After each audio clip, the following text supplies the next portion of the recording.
when we talk of climate change, the word anthropogenic is the most important. It's a basic thing, but I'm reiterating because that's the thing we give the least attention to. We are treating climate change as if it is something outside of us, as if some asteroid from outer space came over and delivered all the gases and trapped all the heat in our atmosphere.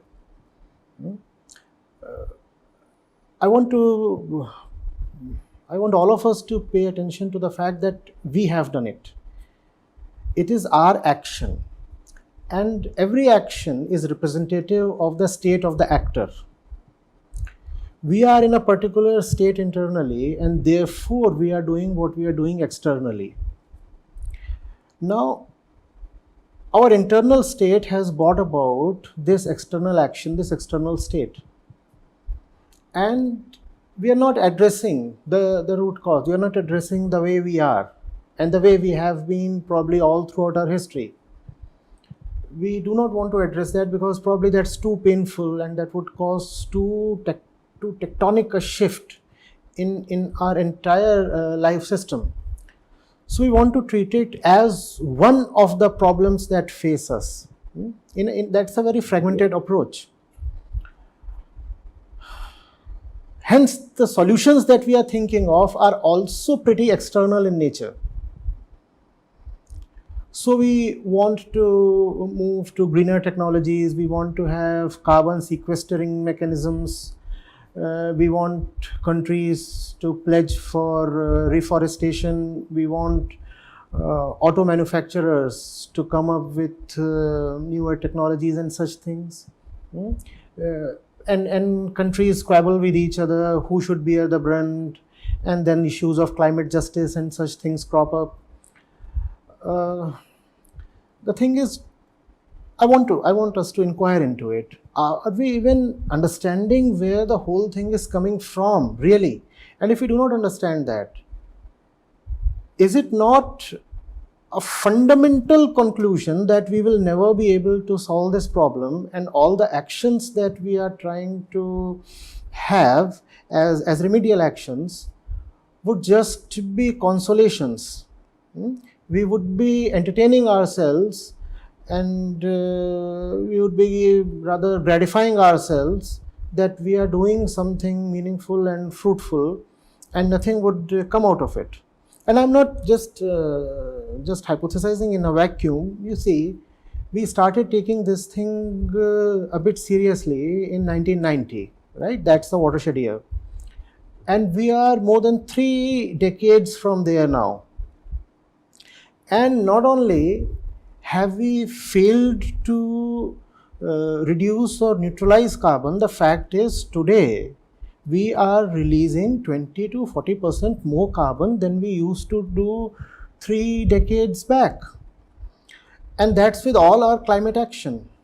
And there is really no hope that we are going to achieve carbon neutrality any soon.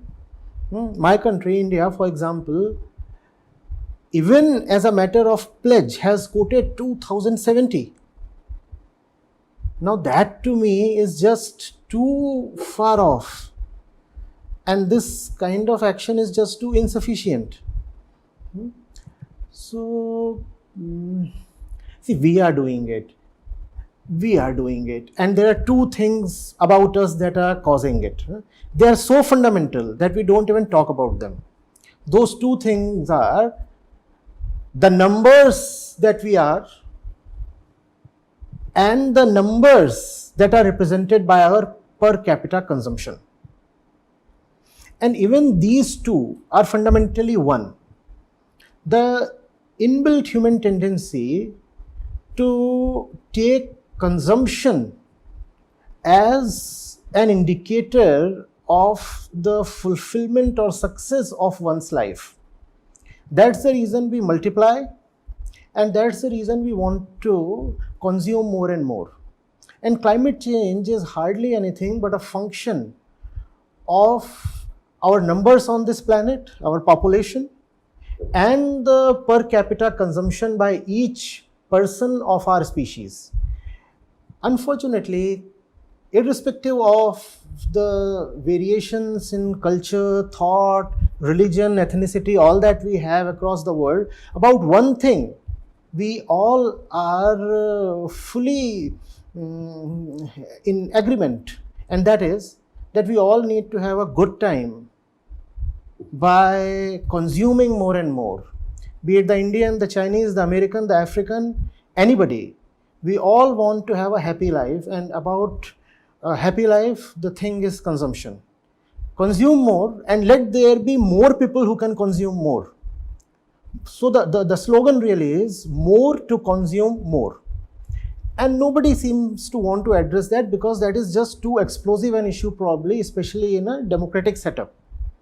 The fundamental thing is we are just too many. And if we remain as many as we are, then I don't want to sound nihilist or something, but I don't really see hope unless we address that one thing. Equally, if we can address that one thing, especially to youngsters, then obviously there is a lot of hope and a great possibility, and that possibility will then not relate only to climate change, but to everything that we do. As human beings, we'll be able to lead richer, deeper, more meaningful lives, more loving lives, lives of compassion, lives of less strife, and lives that have a certain fulfillment.